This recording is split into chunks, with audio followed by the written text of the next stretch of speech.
सुप्रभात बच्चों, आज हम योग और स्वास्थ्य के प्रश्नोत्तर और शब्दार्थ करेंगे।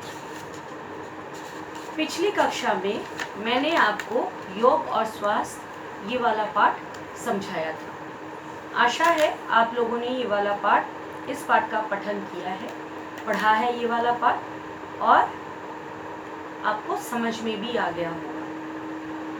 चलिए पहले मैं शब्दार्थ करती हूँ, मैं बोलूँगी, आप ध्यान से सुनिएगा शब्दों के अर्थ और आप अपने कॉपी में इन शब्दों के अर्थों को लिखिएगा। शब्दार्थ जो शब्द बोध में है और दूसरा वर्तनी बोध में जो है उसको भी अपने कॉपी में लिख लेना। आजीवन, संपूर्ण जीवन या आप सारा जीवन या पूरा जीवन भी लिख सकते हैं। आजीवन के अर्थ के लिए आशातीत, आशा से भरा हुआ। मेरुदंड, रीढ़, पीछे जो रीढ़ की हड्डी होती है ना उसको मेरुदंड कहते हैं। सारगर्भित, महत्वपूर्ण, सारगर्भित मतलब महत्वपूर्ण।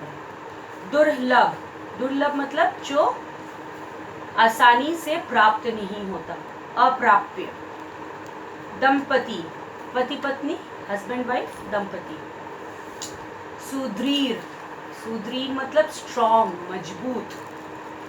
बखूबी, बहुत अच्छी तरह। चलिए अब हम प्रश्नोत्तर की तरह बढ़े। देखिए यहाँ मौखिक प्रश्न दिए हुए हैं। पहले मैं मौखिक प्रश्नों को की चर्चा करूंगी। आप मौखिक प्रश्नों का मौखिक प्रश्नों का उत्तर लिखेंगे। प्राचीन काल में शिक्षा प्राप्ति के लिए कहाँ जाते थे? प्राचीन काल में शिक्षा प्राप्ति के लिए गुरुकुल जाते थे, जहाँ पढ़ाई लिखाई के साथ साथ उन्हें व्यायाम की शिक्षा दी जाती थी। दूसरा, योग किस अवस्था से आरंभ कर देना चाहिए? योग बाल्य अवस्था से आरंभ कर देना चाहिए। तीसरा, शरीर को रोग मुक्त रखने के लिए क्या आवश्यक है? उत्तर है शरीर को रोग मुक्त रखने के लिए व्यायाम और योग करना बहुत ही आवश्यक है। अच्छे विचारों के लिए क्या आवश्यक है? अच्छे विचारों के लिए स्वस्थ शरीर का होना बहुत आवश्यक है। योग राष्ट्रीय उन्नति में किस प्रकार सहायक होता है? यदि हम योग करेंगे तो हमारा शरीर स्वस्थ रहेगा। शरीर अगर स्वस्थ रहा तो हम मानसिक रूप से स्वस्थ रहेंगे। मानसिक रूप से स्वस्थ व्यक्ति एक अच्छे समाज का गठन कर सकता है और जब समाज अच्छा होगा तो अच्छे राष्ट्र का निर्माण होगा, है कि नहीं? अच्छा, तो आप इस तरह से, जिस तरह से आपको कहा गया है, मौखिक प्रश्नों का उत्तर आप लिखेंगे।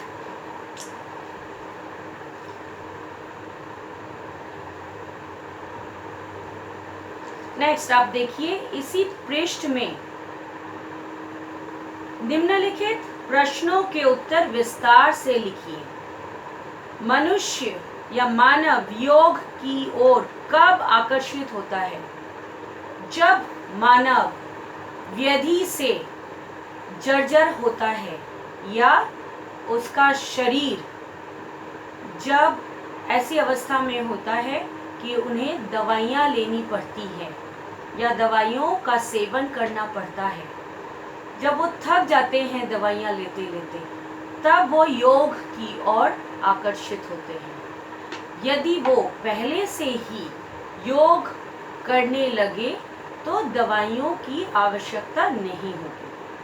मनुष्य के जीवन में कैसे परिवर्तन आ जाता है? योग के कारण मनुष्य के जीवन में परिवर्तन आता है। योग, नियमित रूप से योग के करने से मनुष्य का शरीर धीरे धीरे स्वस्थ होने लगता है और वह जब शरीर स्वस्थ रहता है तो वह मानसिक रूप से भी स्वस्थ होता है, उस सोचता भी अच्छा है। जैसे मैंने आपको समझाया था कि अगर हमारा शरीर स्वस्थ रहेगा, हम शारीरिक रूप से स्वस्थ रहेंगे, तो हम मानसिक रूप से भी स्वस्थ रहेंगे। और जब हम मानसिक रूप से स्वस्थ रहेंगे तो हम खुश रहेंगे और हमारा जीवन हंसी खुशी से भरपूर होगा। हम रोग मुक्त रहेंगे। यदि हम रोग मुक्त रहें तो हमारे जीवन में वैसे ही परिवर्तन आएगा। बच्चों, ये जो आज हमने डिस्कस किए हैं प्रश्नोत्तर और अभ्यास के मौखिक प्रश्न और लिखित प्रश्न के 2 प्रश्न, ये इसके अलावा वर्तनी बोध और शब्द बोध, ये आप अपने कॉपी में लिख लीजिएगा।